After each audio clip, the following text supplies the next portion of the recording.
Magandang araw po mga kasabwat.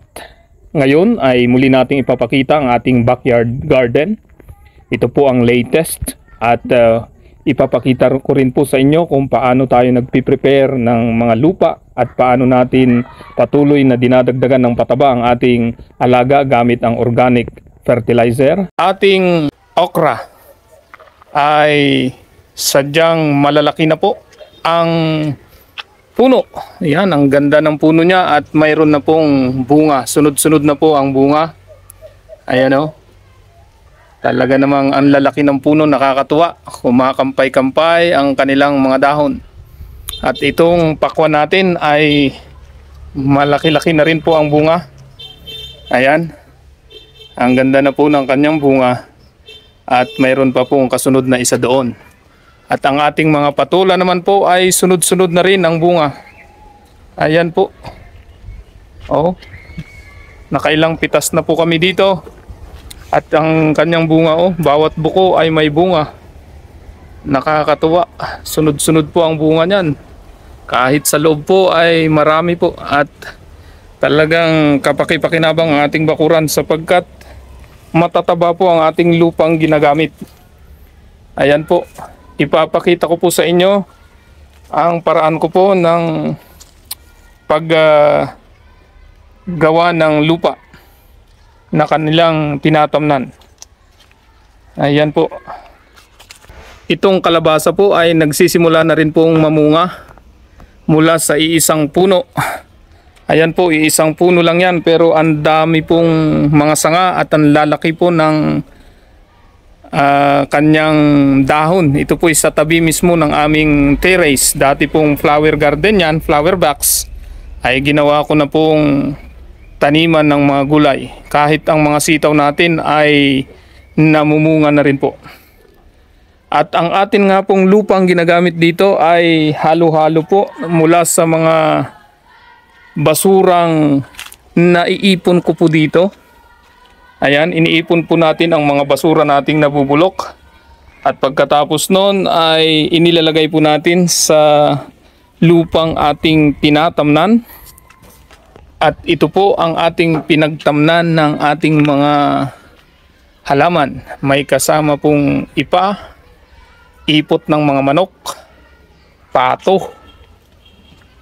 Dahil yung mga ipa na atin pong kinukuha sa pinaggilingan ay atin pong ipinapatuka muna sa mga manok. At pag ito ay luma na, ay nilalagay ko po sa mga halaman. Katulad nito, ito po yung mga ipa at iba-ibang basura ang ginamit ko. Pansinin po ninyo, ang lupa nila ay matataba. Kaya mataba rin ang ating mga... Ayan po, ang ganda po ng ating upo. Kaya yung ating kalamansi rin po ay nilagyan na rin po natin ng abo ng ipa at tae ng kambing. At dati po yan ay mga ipot ng manok at ipa. At ngayon nga po ay dinagdagan po natin. At ngayong araw nga po ay tayo po ay talagang naglagay ng mga matabang lupa, mga ipa at mga tae ng kambing, ipot ng manok at iba pa para makakatipid po tayo sa ating mga pataba. Ito pong dwarf papaya natin na itinanim kagabi ay malalaki na rin po. Ayan, itransplant po natin yung iba dito kagabi. Yung iba na katulad po doon ay nauna na po ito noong 2 weeks ago pa or alam ko mga 3 weeks ago. Pero itong mga ito ay bagong transplant, hindi po ito nalanta dahil maganda po ang ating pagka-transplant. Ang atin pong talong ay talaga naman ang ganda ng pagtubo dahil maganda ang lupa na ating ginagamit at nilagdagan pa nga natin ng tae ng kambing. Pati kalabasa natin ay ang gaganda ng dahon, ganun din po ang ating pakwan. Ang pipino natin ay nilagyan din natin at ang ganda-ganda na nga po, ang daming bulaklak. At yung dwarf papaya natin ay nandito sa tabi niya. Itong halaman na ito ay hindi ko po malaman ang pangalan nito ngayon. Hindi ko matandaan kung ito na nga ba yung bataw na ating itinanim.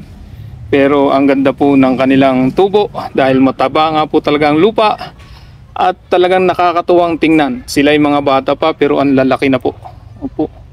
Ayan ang ating papayang dwarf. Ang ating pipino dito ay malaki-laki na ang bunga.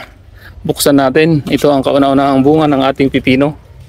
Ayan o, halos malapit nang pwedeng kainin. At marami na pong kasunod na mga maliliit na bunga. Katulad po niyan. Ayan. At marami pa pong iba. At tunay nga po na nakakatuwang tingnan ng ating mga alaga ay namumunga na. Kaya nga po talagang tiyaga-tiyaga lang dahil sa tamang panahon aanihin natin ang bunga ng ating pinaghihirapan. Katulad ng mga patulang ito, sunod-sunod po ang bunga. Ang dami pong bungang maliliit at inaasahan ko na ito'y magsisilakihan. Ito po yung ating kinuha kahapon. Bali 14 po na sako ito. At ilan na lang po natira dahil naikalat na natin ang iba. At ito nga po yung sunog na ipa. At ito po yung mga ipot ng manok, tain ng kambing at ipa. Tara po, samahan nyo po ako. Atin pong lalagyan itong mga okra na ito para tuloy-tuloy ang kanilang paglaki. Ang kanilang bunga ay marami at malalaki din. At nakakatipid pa tayo sapagkat ito po ay organic na abono. Kaya maganda po kapag organic ang ating abono, ay malusog sa ating pangatawan at nakakatipid pa po tayo. Kaya nga po sa paggagarden ay nalilibang na tayo, nai-exercise pa tayo at napapaganda pa natin ang ating bakuran. Bukod doon, nagiging mapamaraan tayo. Ito na po ang result. Ayan. Kita po ninyo. May mga kainan ng kambing yan at ipot. At mga abo. At sigurado lalong gaganda itong ating halaman dito. Didiligan ko pa po ito. Ayan po. At nilagyan din natin itong puno ng kalamansi. Ayan. Marami pong tain ng kambing at ipang sunog po yan. Ayan. Atin pong didiligan. Ganito lamang po kasimple ang ating ginagawa para maging mataba ang lupa. At lagi rin natin itong dinidiligan para yung sustansya ay talagang makain ng ating halaman. Kaya semi-organic po ang ating mga gulay at mga prutas sapagkat tayo nag-aabono din po ng mga chemical na mga abono. Pero konti lamang po ito. Maraming salamat po sa inyong panunood. Hanggang sa muli. Bye-bye!